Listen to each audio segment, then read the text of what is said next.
हरे कृष्णा। आज हम लोग जानेंगे, सभी लोग सुना है कि रावण ने सीता का हरण करके ले गया था, राम से युद्ध किया था।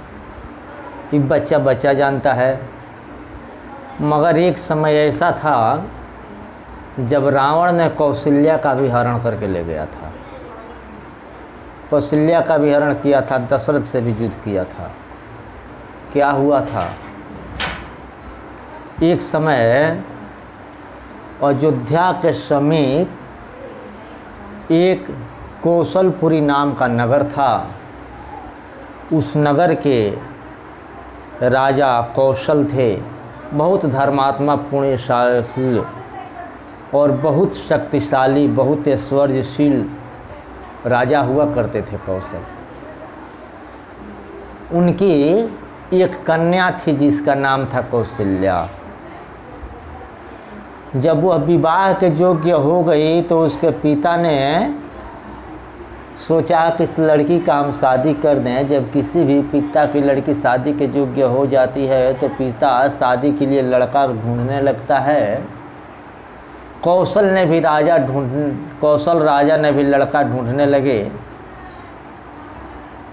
उनको पता चला कि अयोध्या के राजकुमार महाराज दशरथ हैं, बहुत पुण्यशाली, धर्मात्मा और बहुत शक्तिशाली, ऐश्वर्य संपन्न युवराज हैं। कौशल सोचे कि उन्हीं के साथ हम अपनी लड़की कौशल्या का शादी कर देते हैं। फिर सानंद के साथ विवाह का दिन निश्चित हो गया। उस लग्न के लिए राजा को बुलाया गया। राजा दशरथ को बुलाने के लिए दूत भेजा गया। कहाँ था? अवधपुर में। राजा दशरथ को बुलाने के लिए अवधपुर में दूत भेजा गया। उस समय राजा दशरथ अपने सरयुग नदी में जल क्रीड़ा कर रहे थे।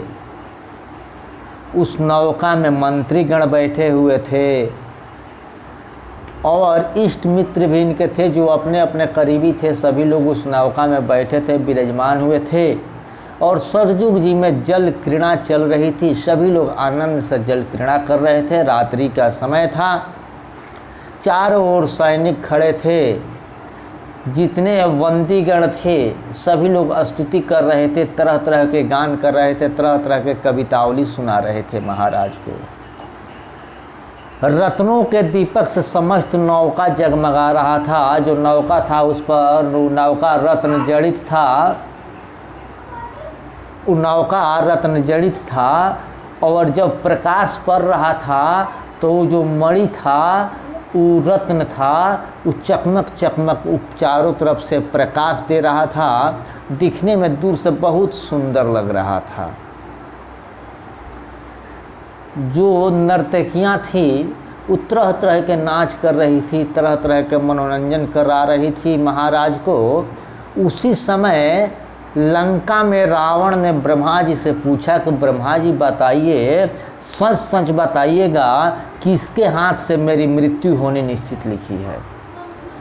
कौन मुझको मारेगा? किसके हाथ से मेरी मृत्यु होगी? आप स्पष्ट कहिए।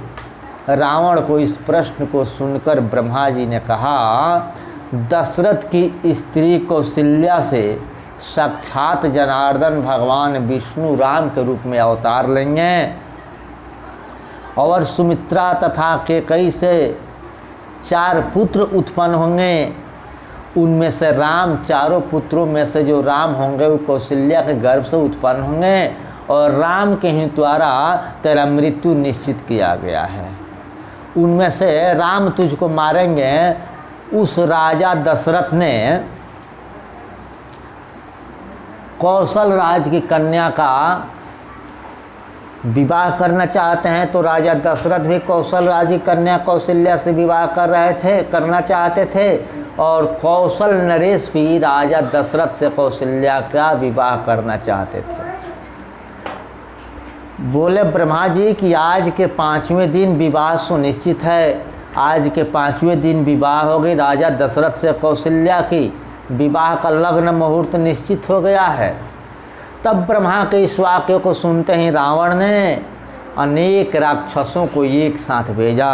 जब इतना सुना कि आज के 5वें दिन राजा दशरथ की शादी कौशल्या से हो जाएगी, लग्न निकाल लिया गया है, मुहूर्त सही हो गया है, शादी होगा, तो पूरे राक्षसों को बुलाया और पूरे राक्षसों को बुलाकर और एक साथ उसी समय राजा दशरथ को पराजित करने के लिए पूरे अपने राक्षसी सेना के साथ आया और आकर राजा दशरथ से युद्ध करने लगा। और जब राजा दशरथ से युद्ध करने लगा तो युद्ध करके राजा दशरथ को हरा दिया। सारी सेनाएं छितिर-बितिर हो गई और जो राजा दशरथ की नौका थी, उस राजा दशरथ की नौका को उसने क्या किया, वहीं सरजुग जी में उसको डुबो दिया, तोड़ दिया, डुबो दिया।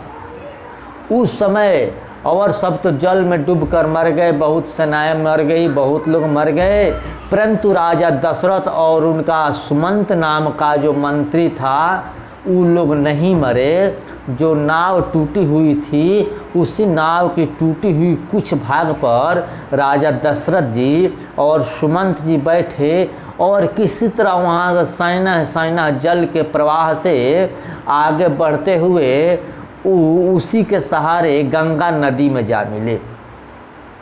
गंगा नदी में गए और गंगा नदी से बहते बहते फिर वहाँ से ईश्वर की ऐसी इच्छा हुई, परमेश्वर की ऐसी लीला है कि परमेश्वर ने ले जाकर और उन दोनों को समुद्र में मिला दिया। सुमंत जी और महाराज दशरथ समुद्र में चले गए और समुद्र में नौका का जो टुकड़ा था वो तैरने लगा। उसी पर राजा दशरथ और सुमंत जी जो हैं सो तैर रहे हैं, आगे की तरफ बढ़ रहे हैं। उधर रावण क्या कर रहा है, रावण अयोध्या से चला और कौशल नगरी में आया और कौशल राजा से आकर कौशल नगरी में युद्ध करने लगा और युद्ध करके कौशल राजा को हरा दिया। सारी सेनाओं को परास्त करने के बाद क्या करता है, कौशल्या का हरण कर लेता है और आकाश मार्ग से लेकर लंका के लिए निकल पड़ता है। किंतु मार्ग में उसने सोचा कि अगर हम इसको लंका में ले जाकर रखते हैं तो देवता वहाँ गुप्त रूप से ले जाकर और इस कौशल्या को चुरा लेंगे तो फिर कौशल्या मेरे हाथ से निकल जाएगी। इस आशंका के कारण रावण ने कौशल्या को एक सोने की पिटारी बनवाई, उस पिटारी में बंद कर दिया और एक तिमिगल नाम की मछली के पास धरोहर के रूप में उस पिटारी को दिया और निशंक होकर लंका को चल दिया। वहीं से उस मछली को पिटारी दिया और बोला कि इस पिटारी का तू रखवारी करना। मछली अपने मुख में उस पिटारी को पकड़ा और उसी को देकर लंका निश्चिंत होकर रावण चला जाता है। इसके बाद की कथा आपको हम अगले एपिसोड में देंगे। आज का प्रथम एपिसोड रहा, अगले एपिसोड में कथा पूरी होगी। हरे कृष्णा।